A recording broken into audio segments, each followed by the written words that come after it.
સો બાળકો આજે આપણે જોઈએ કે હેવ અને હેઝ. કયું? હેવ અને હેઝ.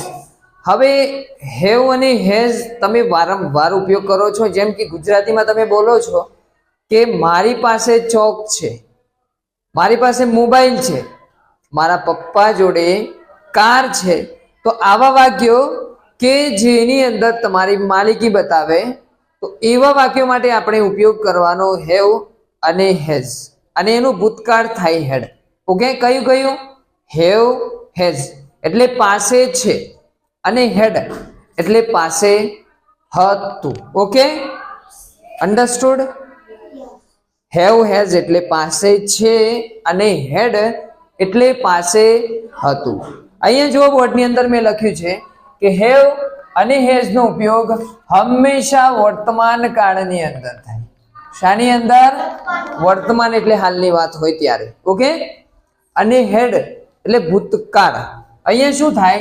ગુજરાતી આનું પાસે હતું. પાસે, જેમ કે તમે નાના હતા તો તમારી જોડે રમકડા હતા, તો યુ હેડ અ ટોયઝ. તમારી જોડે રમકડા હતા નાના હતા ત્યારે. અત્યારે છે નથી, તો હેઝ નોટ અને હેવ નોટ. ઓકે, એનું ક્લિયર કરીએ આપણે કે જુઓ આનો નિયમ છે કે હેઝ, એસ એટલે સિંગલ, એસ એટલે તો જ્યારે પણ ત્રીજો પુરુષ એક વચન હોય, શું હોય? ત્રીજો પુરુષ.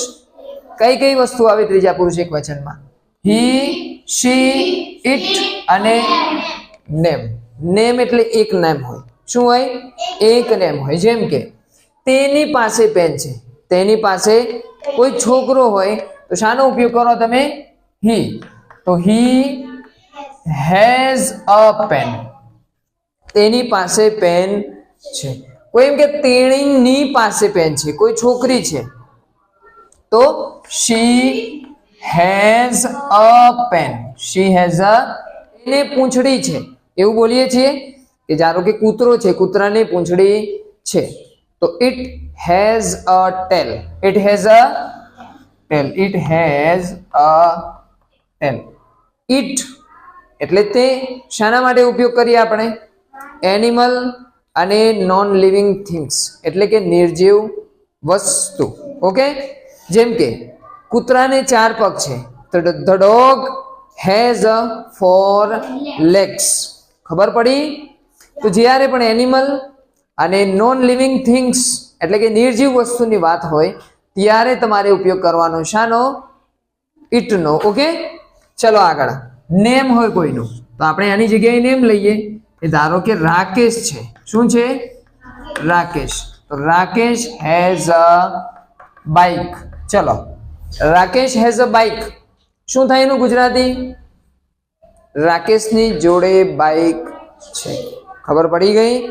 તો હેઝ એટલે કે થર્ડ પર્સન સિંગ્યુલર એટલે કે હી, શી, ઇટ અને નેમ. ઓકે, ચલો એના સિવાયનું કયું છે?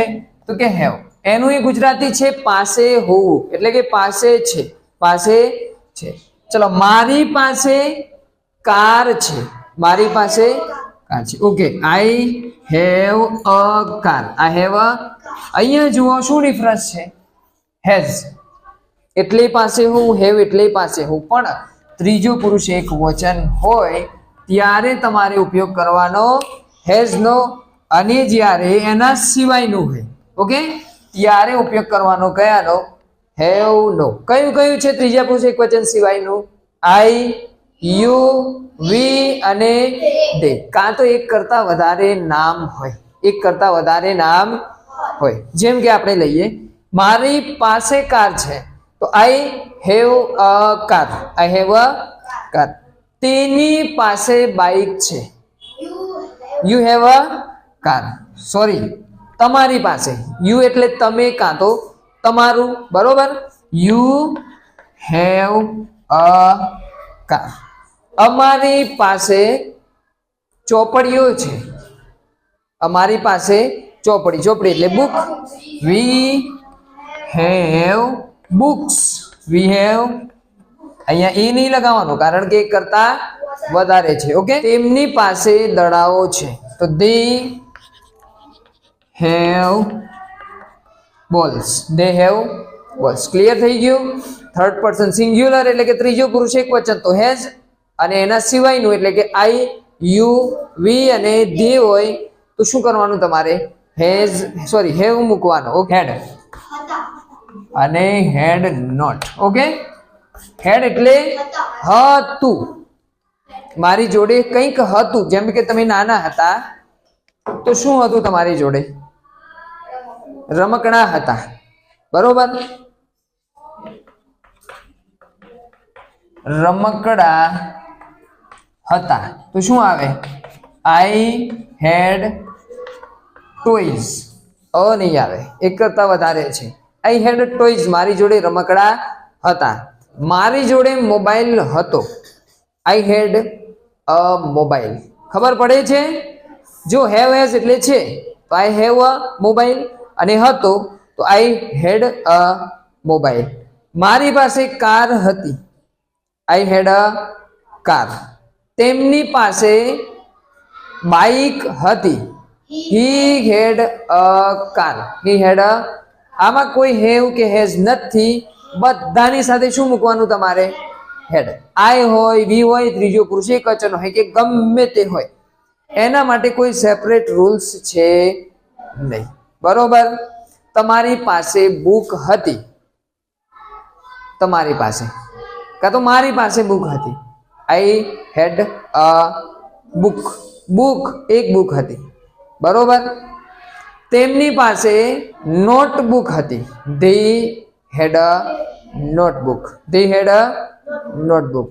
ક્લિયર થઈ ગયું કે જ્યારે પણ વર્તમાનની વાત છે તો હેવ અને હેઝ એટલે કે પાસે છે, અને ભૂતકાળની વાત છે તો હેડ એટલે હતું, અને હેવ હેઝ ની અંદર ત્રીજો પુરુષ એક વચન એટલે કે હી, શી, ઇટ અને નેમ હોય તો શું મૂકવાનું તમારે?